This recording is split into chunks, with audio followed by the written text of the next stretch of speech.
लोग देख रहे हैं कि H1B वीजा की खूब चर्चाएं हो रही हैं और चीन का के वीजा क्या है और भारतीयों के लिए ये H1B वीजा की जगह ले सकेगा, इस पर हम लोग बात करते हैं।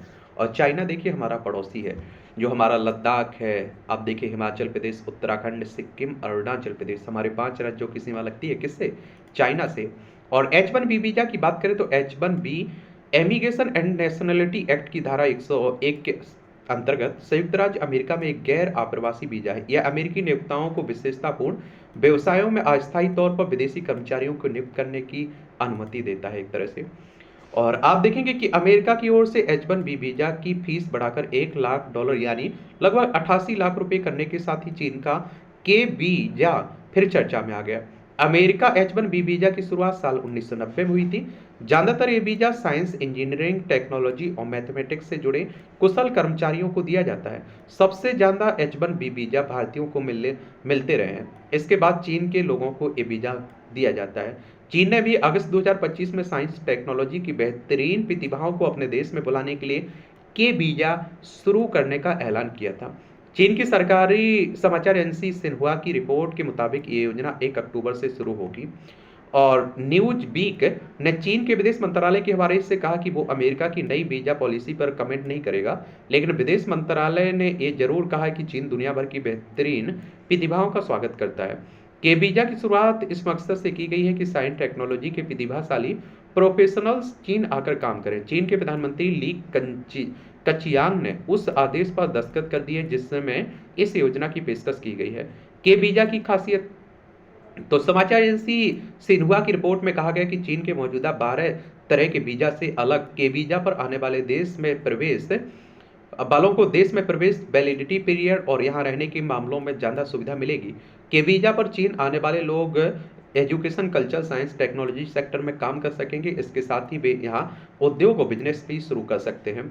के वीजा की सबसे बड़ी खासियत यह है कि इसे हासिल करने के लिए आवेदक को चीन के एम्प्लॉयर या फिर इंस्टीट्यूट की ओर से आमंत्रण की जरूरत नहीं होगी। इसे जारी करने की प्रक्रिया भी आसान होगी। के वीजा नए ग्रेजुएट, स्वतंत्र रिसर्चर्स और एंटरप्रेन्योर के लिए ज़्यादा सुविधाजनक कहा जा रहा है। इस वीजा के लिए ये जरूरी नहीं है कि उनके पास चीन में नौकरी के ऑफर हो या और वे यहाँ आकर भी जॉब ढूंढ सकते हैं वहाँ। और ये आप देखिए कौन कर सकता है अप्लाई, ये भी बात आ रही है। तो ऐसे विदेशी युवा जिन्होंने साइंस, टेक्नोलॉजी, इंजीनियरिंग और या फिर मैथमेटिक्स में चीन या विदेश की किसी प्रतिष्ठित यूनिवर्सिटी या रिसर्च इंस्टीट्यूट से ग्रेजुएशन या हायर डिग्री ली हो, ऐसे प्रोफेशनल भी आवेदन कर सकते हैं जो मान्यता प्राप्त इंस्टीट्यूट में पढ़ा रहे हो या फिर रिसर्च कर रहे हो।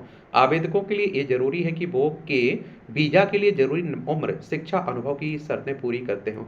इसके लिए उन्हें जरूरी दस्तावेज जमा करने होंगे। दरअसल के वीजा चीन के आर वीजा का ही विस्तार है। चीन ने 2013 में साइंस और टेक्नोलॉजी की बेहतरीन प्रतिभाओं को अपने अपने यहाँ बुलाने के लिए इसे शुरू किया था। अमेरिकी सरकार की ओर से H1B वीजा की फीस बढ़ाने से सबसे ज्यादा झटका भारतीयों को लगा, क्योंकि भारतीय इंजीनियर और टेक प्रोफेशनलों को ये सबसे ज्यादा संख्या में जारी होते रहे। हाल के आंकड़ों के मुताबिक 71% वीजा भारतीय नागरिकों को दिए गए।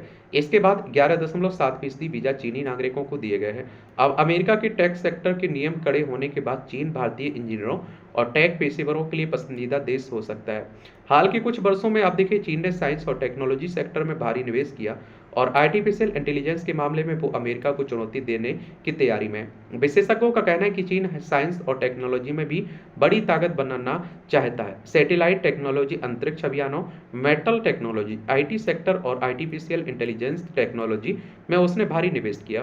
भारतीय इंजीनियरों को इसका फायदा हो सकता है। साथ ही चीन को भारतीय इंजीनियरों और टेक प्रोफेशनलों का लाभ मिल सकता है। एक संभावना यह भी है कि जब सिलिकॉन वैली में काम करने वाले इंजीनियर चीन का रुख कर सकते हैं और भारत और चीन के सुधरते रिश्तों के बाद भारतीयों का चीन जाना आसान हो जाएगा। इसका फायदा भारतीय प्रोफेशनलों को होगा। सिन्हुआ की चीन के नेशनल इमिग्रेशन एडमिनिस्ट्रेशन के आंकड़ों के हवाले से लिखा कि साल 2025 तक चीन से जाने वाले 3,80,00,000 से भी अधिक यात्राएं हुई हैं, जो पिछले साल इसी अवधि की तुलना में 30.2% ज्यादा थी। इन यात्राओं में 13 करोड़ यात्राएं वीजा फ्री थी और पिछले साल इस अवधि की तुलना में ये 53.9% ज्यादा थी।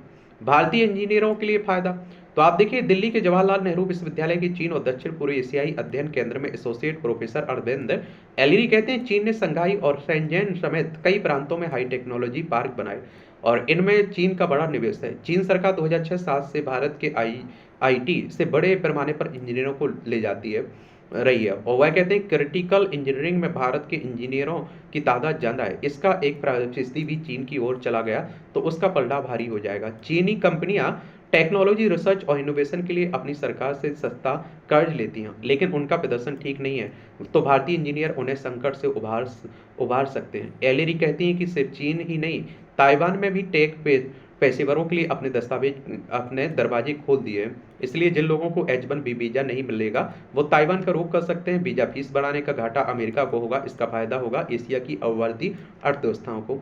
वो कहते हैं कि चीन के लिए मौका है, यही वजह है कि उसने के वीजा पर जोर देना शुरू किया। वह बार बार कह रहा है कि दुनिया की बेहतरीन प्रतिभाओं के लिए चीन में भरपूर मौके हैं, यहाँ तक कि चीन में काम का माहौल है और तो एलईडी का कहना है कि वह खुद वहाँ काम कर चुके हैं और चीन में सिंगल विंडो सिस्टम बहुत मजबूत है।